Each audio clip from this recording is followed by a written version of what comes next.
le clairon.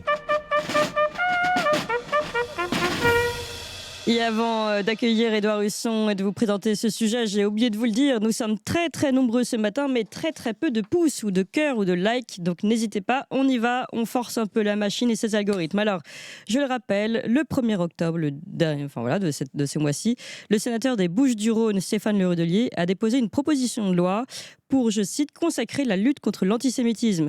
L'élu explique dans le préambule de cette proposition de loi que le droit est aujourd'hui manifestement insuffisant pour protéger les Français de confession juive et limiter les actes antisémites en perpétuelle expansion.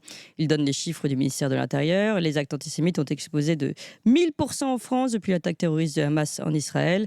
Et je le cite encore, des milliers de nos compatriotes, n'osent plus ni porter la kippa, ni se regrouper devant une synagogue, prendre un taxi ou un VTC. Ils vont jusqu'à devoir ôter la mezouza sur leur porte et changer leur nom sur la sonnette de leur immeuble ou dans une application de livraison. Donc, Stéphane Le Rudulier veut procéder à une autonomisation, j'avais une nuit difficile, il faut vous dire, une autonomisation pénale des infractions d'antisémitisme face à un antisémitisme qui a muté, qui se dissimule trop souvent sur le nouvel antisémitisme qui est devenu l'antisionisme et passe fréquemment entre les mailles du filet de notre arsenal juridique. Voilà ce que dit Stéphane Le Rudulier. D'ailleurs, c'est intéressant, Stéphane Le Rudulier, avant de vous citer l'article 5 qui est le plus intéressant de cette proposition de loi, il avait déjà fait ce genre de proposition en 2023, Stéphane Le Rudulier. Je vous propose de l'écouter. Il explique sa proposition de loi de 2023. On écoute. On voit bien que ces actes antisémites ont comme moteur la haine d'Israël, ni plus ni moins. Et l'antisémitisme et l'antisionisme sont en fait les deux mêmes faces d'une même pièce, celle de la haine des Juifs, d'où le fait de pénaliser l'antisionisme, dire que cet antisionisme, comme l'antisémitisme, est un délit et qu'il sera puni, le cas échéant, de 6 mois d'emprisonnement et de 750 d'euros d'amende. Voilà, donc ça c'était en 2023. Aujourd'hui, l'article 5 de cette proposition de loi stipule que le fait de contester l'existence de l'État d'Israël en remettant en cause le droit de la population israélienne à jouir souverainement sous l'autorité effective d'un gouvernement, d'un territoire déterminé, constitue une contestation antisioniste qui est punie d'1 an d'emprisonnement et 45 000 euros d'amende. Donc on est passé de 6 mois à 1 an. Bon, bah, c'est intéressant, en 1 an. Dans cette proposition de criminaliser finalement l'antisionisme. Pour en parler, je suis très heureuse de retrouver Édouard Husson. Bonjour Édouard Husson. Bonjour Clémence. Et merci beaucoup d'être avec nous. Vous êtes directeur de publication du Courrier des Stratèges, auteur des chroniques Les Droites de Husson, professeur des universités, ancien directeur général de l'ESCP Europe. Et vous avez publié, et je renvoie tout le monde ici à cette vidéo, dans le Courrier des Stratèges, un entretien sur la différence entre l'antisionisme et l'antisémitisme. Différence intéressante aujourd'hui d'ailleurs. Je précise, avant de vous donner la parole, Édouard Husson, que Bruno Retailleau, ministre de l'Intérieur, a également fait une tirade, on va dire, le 8 octobre sur cette confusion, d'après lui, qui existe aujourd'hui entre l'antisionisme et l'antisémitisme. Je voudrais vous faire réagir à ça, donc je vais vous faire écouter Bruno Retailleau. Oui, il faut le reconnaître, il y a eu, pour l'antisémitisme, une mutation. L'antisémitisme traditionnel, historique, de l'ultra-droite est toujours présent. Mais cette mutation a consisté à ajouter à cette dimension historique une dimension nouvelle, propagée par l'islam politique, non mollo, propagée aussi par une idéologie qui avance sous le couvert de l'antisionisme. Mais jamais nous ne tolérerons quoi que ce soit sur l'antisémitisme. Et je le dis ici, au nom du gouvernement, devant la représentation nationale, en citant, messieurs, écoutez-moi bien, une phrase que chacun devrait se répéter matin, midi et soir d'un grand philosophe, Yankelevitch. L'antisionisme est une incroyable opportunité parce qu'il donne le droit d'être antisémite au nom de la démocratie. Merci. Et ça, jamais, nous ne l'accepterons. Merci, monsieur le ministre. Voilà, l'antisionisme est une incroyable opportunité parce qu'il donne le droit d'être antisémite au nom de la démocratie. Voilà un peu ce qui est en train de se préparer en France. Édouard Husson, quelle est votre analyse sur cette proposition de loi ? D'abord, il faudrait dire à Monsieur Retailleau qu'on dit Jean Kelevitch et non pas Yankelevitch, mais bon, ça c'est parce que je suis facétieux ce matin. Je sais qu'il a un peu de problème avec l'état de droit et d'autres notions, mais c'est pas notre sujet. Non, écoutez, si vous voulez, je pense qu'on est en pleine confusion pour une raison très simple, c'est qu'effectivement, il y a une augmentation. Alors, il faudrait voir comment sont constitués les chiffres, mais il y a une indéniable augmentation d'agressions contre des personnes juives en France, dans un contexte qui est effectivement très tendu, qui est celui des répercussions du conflit israélo-palestinien sur notre vie publique, sur notre vie de tous les jours. Et personne ne va contester l'augmentation de ces agressions. La question, après, il faut se poser d'où ça vient. Et moi, j'ai une explication relativement simple, qui est que notre pouvoir politique, nos gouvernements successifs, celui de M. Attal et celui de M. Barnier, ne font rien pour séparer ce qui se passe en France de ce qui se passe en Israël et en Palestine. Et en particulier, je crois que le premier devoir d'un gouvernement français, ça serait de dire attention, attention, attention, il y a des problèmes spécifiques à la France, il peut y avoir des tendances à l'antisémitisme, mais surtout, n'importons pas un conflit qui nous est extérieur. Bah oui. Et au lieu de ça, on nous explique qu'en fait, on va criminaliser les critiques de l'État d'Israël ou l'antisionisme. Enfin, là encore, il faudrait faire une distinction. On a le droit de critiquer l'État d'Israël et sa politique sans être pour autant antisioniste. Oui. Et de même, on peut être antisioniste. On connaît dans le monde des tas de juifs, religieux ou pas, qui sont antisionistes et pour autant, on ne va pas les accuser d'être antisémites. Donc, tout ça, c'est de la confusion et c'est de la confusion pour fuir les responsabilités qui sont celles du gouvernement français, qui au lieu d'être fidèle à la vieille politique de la France, qui est une politique d'indépendance et qui surtout cherche à établir la paix, eh bien, prend parti dans ce conflit pour les uns contre les autres. Oui, je voudrais revenir, vous l'avez dit, en effet, il y a des confusions, donc vous avez fait la distinction entre critique de l'État d'Israël, critique de l'existence même d'Israël, les deux sont confondus dans antisionisme, plus critique harangue contre les Juifs, et donc on peut considérer comme l'antisémitisme. Justement, vous avez fait cette vidéo qui permet de remettre les choses au clair.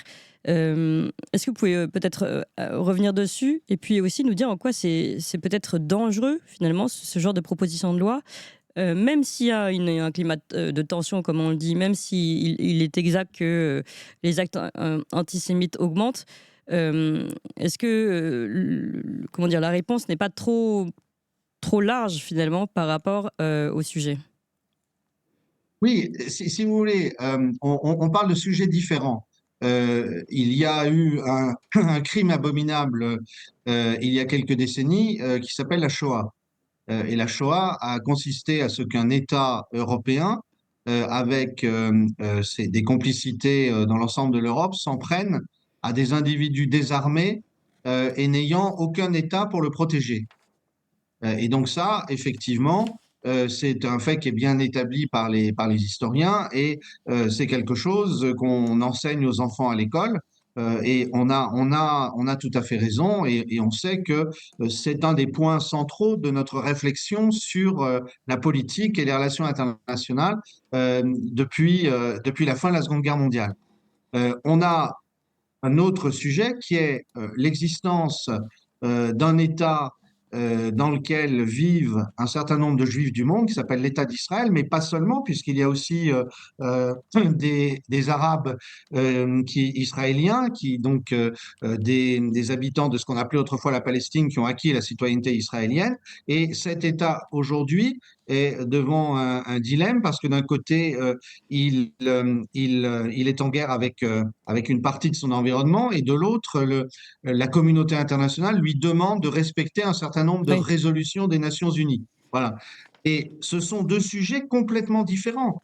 Et vouloir amalgamer les deux me semble être extrêmement dangereux parce que c'est une instrumentalisation d'un passé particulier pour essayer de peser sur le présent et pour essayer de forcer la classe politique française ou l'opinion publique française à prendre parti dans un conflit qui est un conflit qui vient en partie de ce que l'État d'Israël ne respecte pas ce que lui demandent les Nations Unies depuis des décennies. Oui.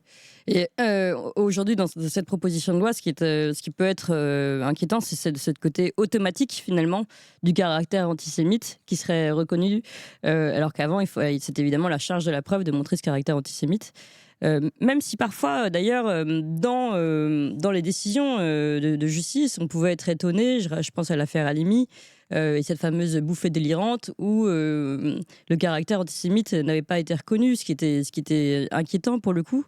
Mais encore une fois, est-ce que c'est à la loi de renverser la charge de la preuve et de mettre un peu tout le monde sous une charge inverse, de dire je ne suis pas antisémite, alors que c'est peut-être juste un problème de justice ou de définition, encore une fois, des mots, comme vous l'avez dit?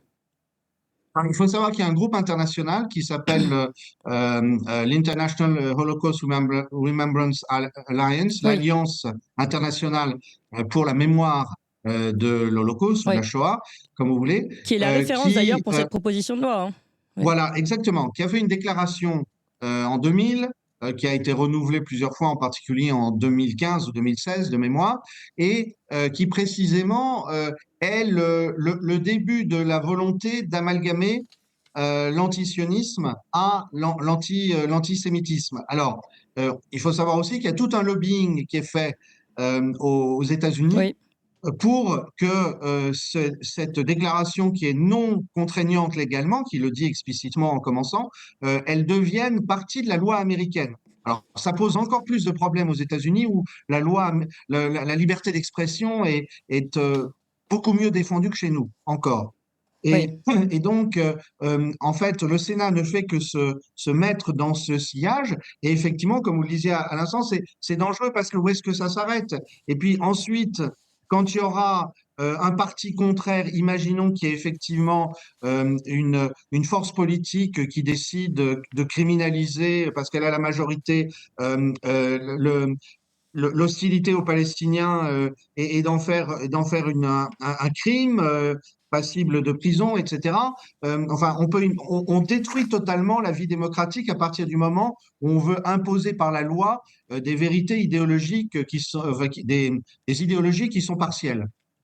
Oui, et en fait, on arrive toujours à ce questionnement, comme les lois d'ailleurs mémorielles en général, d'où se place la subjectivité d'une définition, d'une histoire, d'une mémoire.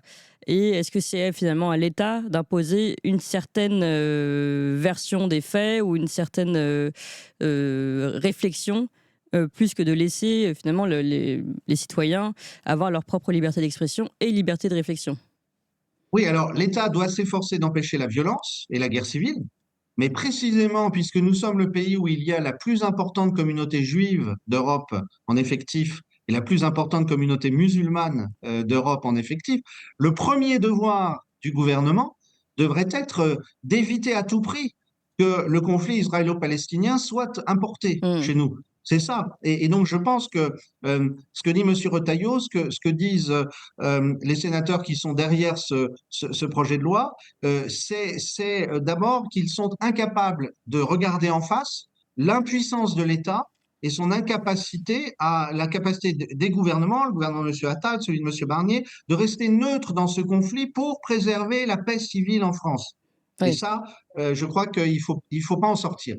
Mais en même temps, est-ce qu'on peut leur reprocher de tenter, une fois qu'on peut se dire que le conflit a été importé de fait par les réseaux sociaux, par l'actualité, de réagir après coup? Finalement, on a vu avec l'augmentation des tensions sur place, sur le territoire français. Est-ce qu'on avait besoin, est-ce que c'est de la faute du gouvernement si le conflit a été importé? Euh, je pense que c'est de la faute du gouvernement de ne pas avoir fait diminuer l'importation de ce conflit, si j'ose dire, c'est-à-dire qu'au contraire, ça a augmenté. Hmm.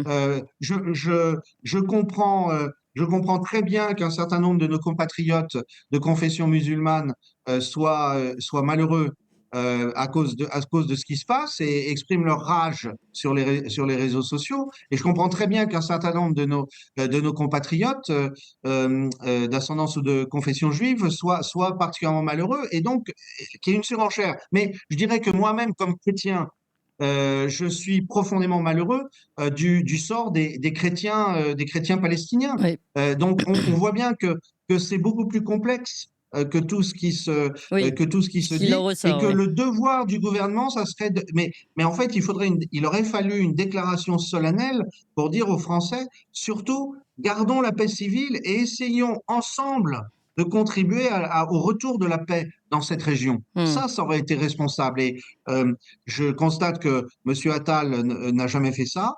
Et je constate que malheureusement, le gouvernement de Michel Barnier n'a pas pris la mesure des enjeux. Ouais. Vous l'avez dit tout à l'heure, il y a cette on va dire, volonté, en tout cas, autant aux États-Unis que maintenant on le voit en France aussi, de mettre en place cet amalgame, on va dire, entre antisionisme et antisémitisme.